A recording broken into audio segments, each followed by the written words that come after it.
everyone, Emily here. Today I wanted to talk to you all about the games that shaped me and the passion for gaming that I have today. Of course, you guys know I love old games and new games. I love franchises. I follow, certain games like Doom my entire life. And I just love video games. And I wanted to share some common games, ones that I continue to still go back to time and time again, and games that I just love. So, stay tuned.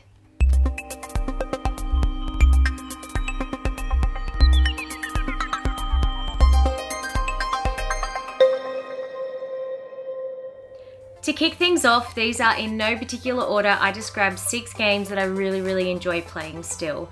And I wanted just to share the memories of when I ended up grabbing these games, or they were gifted to me obviously as a little kid, and just the memories that they hold for me. So as I said, these games aren't expensive, they are commons as well, so if you're looking to expand your own library and looking to maybe try some retro games or experience retro games with your partner and get them into gaming too, these games might be the ones. They might enjoy playing them too. So I wanted to start with the Sega Master System. Now when I was a little girl, and it was in the 80s, late 80s, it would have been 87 or 88 that I ended up, my parents gave me the Sega Master System 2 for a birthday or Christmas. I can't remember exactly which one, I think it was a birthday. And my first home console, and absolutely love the Sega Master System. I have a pretty big library these days. I bought a lot of it when I was a teenager, but yeah, I've been collecting for it for a long time. And my favorite game on the Sega Master System, still to this day, is Alex the Kid in Miracle World. Now this is a physical release of the game. I actually had the built-in version in my Sega Master System too. And I remember when we first opened up that box, I was so excited, and I was only a little kid at the time.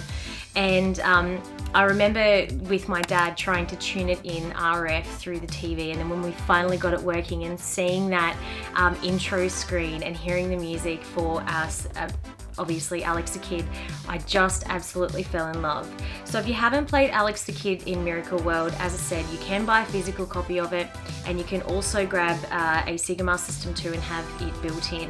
It's a platformer, and it's so different to Mario Brothers, but it's its own thing, and I absolutely love it. There's quite a number of games in the Alex the Kid releases, so I think there's probably like 5 or 6, and then they're obviously on the Sega Master System and on the Sega Mega Drive, but this one's the best. This one will always be my favorite. So fast forward to the 90s, I've had the Sega Master System now for a few years, and my grandparents ended up picking me up Castle of Illusion starring Mickey Mouse. So obviously when growing up, I've always had such a love for Mickey Mouse and Disney overall, and so they obviously thought this would be a really great present for me, and maybe I was hounding everyone at Christmas time for this game. I really can't remember that, but I do remember actually receiving this actual copy, and yeah, it was just, it holds such great memories. This particular game has some great colouring in the levels, fantastic level design for that era of game. It was also released on the Sega Mega Drive 2 later, but I love this particular version of it, and it's the one I always continue to go back to. I play this quite a lot. I also remember that this would have been the first game I think that I ever clocked. Back in the day, like I have this feeling that this was the first game I really did ever finish and just kept playing it until I did. But I absolutely love all of the levels. I love the colors. It's so bright. It always gives such great memories for me.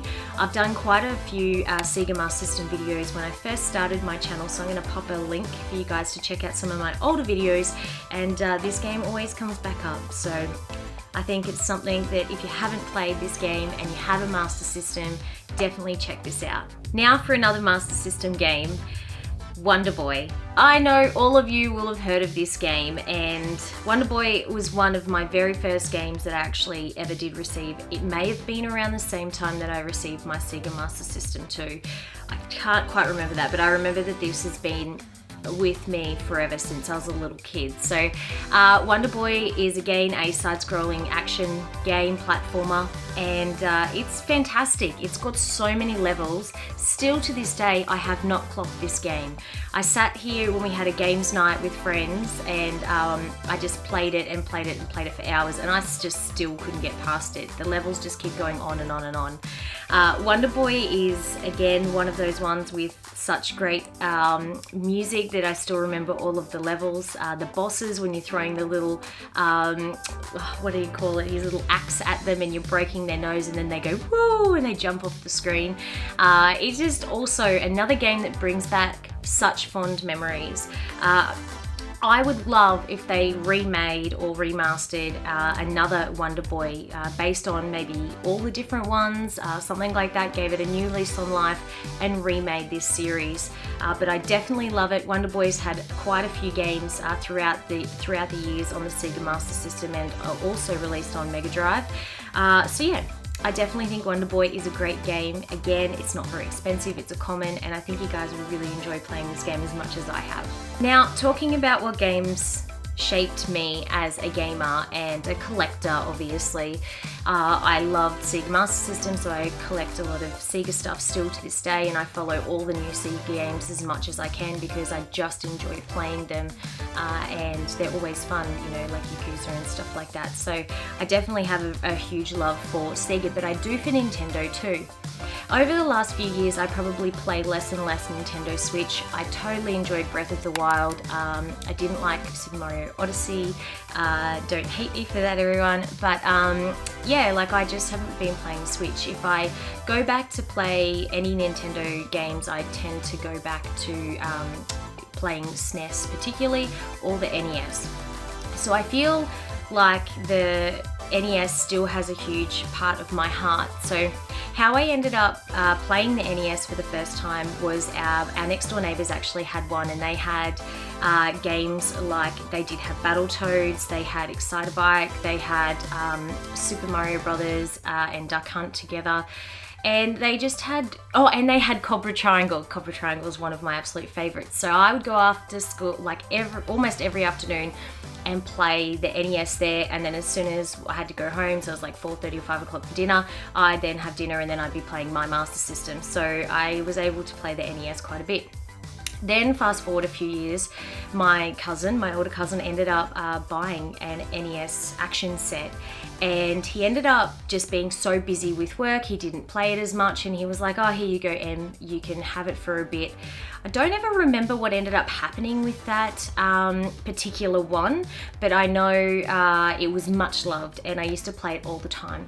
And one of my most fond memories is playing Duck Hunt, and I think Duck Hunt definitely shaped the way that I look for games and play games now in even 2020. I've always loved shooting games from this game. I love Bank Panic, which is another one that's on the Sega Master System. But Duck Hunt is definitely that one for me that I just think just really I just got it. I just loved it, and I've just always enjoyed it. I always thought it was really fun and quirky and simple, yes, but I just absolutely love this game, and I don't know if any of you guys love it as much as me, but definitely hit the comments and let me know if you've got some great memories.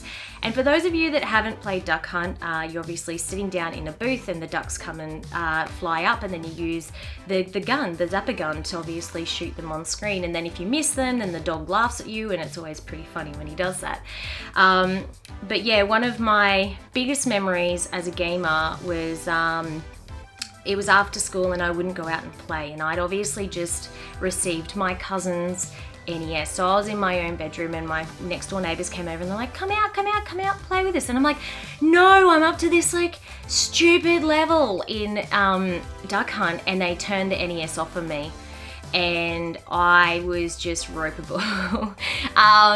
And I won't forget that feeling. So my competitiveness And a lot of things like loving first-person shooters and shooting games overall and stuff definitely come from this game. So yeah, I'm a bit passionate about it. I definitely love it. So check out Duck Hunt if you've never played it before. I know you're gonna love this game. Now, a lot of people do also ask me what my favorite game is of all time, and it never changes. I do go between like my second and third or fifth, or just say I don't really know what my favorite game is at the moment because I've got other games that I'm playing or they're fresh in my mind or whatever, but I tend to go back to Super Mario Bros. 3 a lot.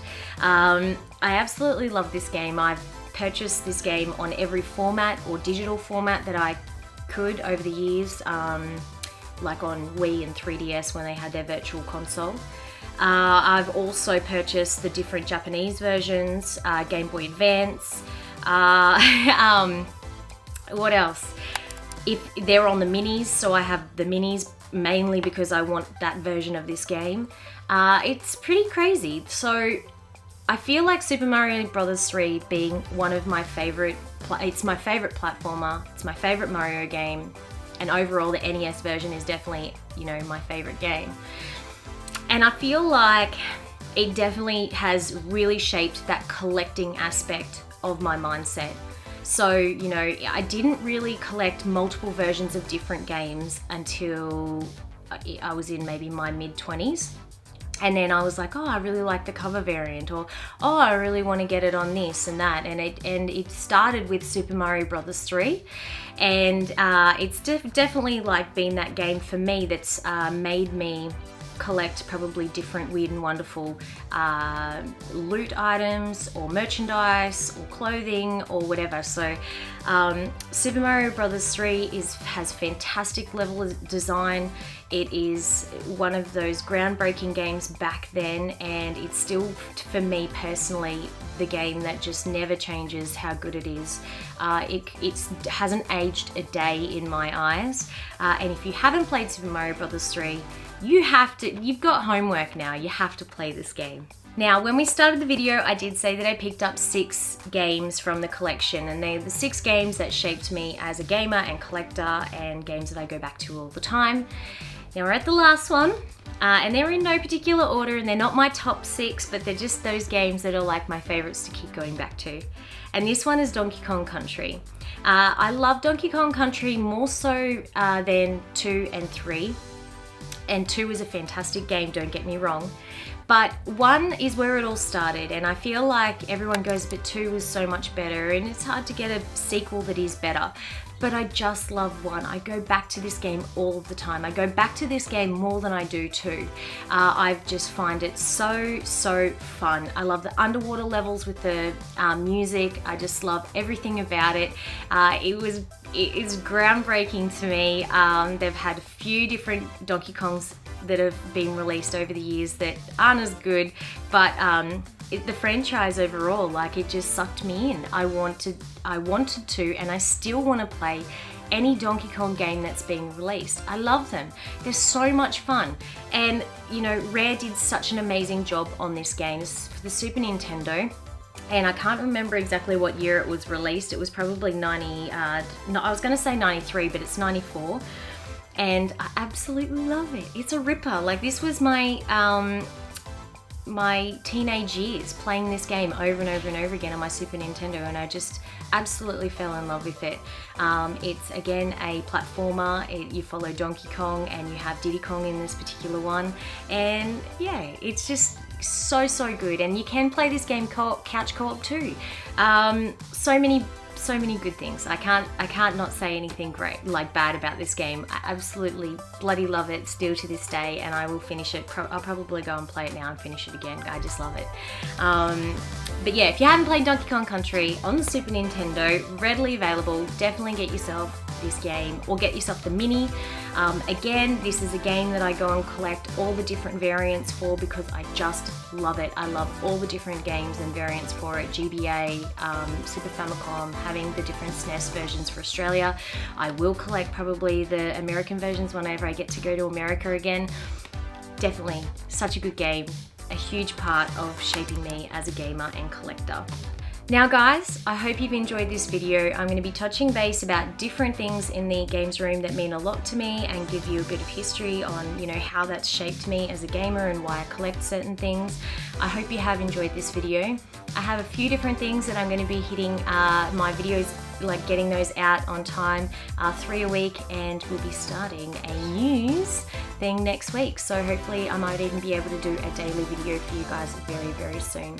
But definitely check out all my latest videos, and until next time, I'll talk to you later.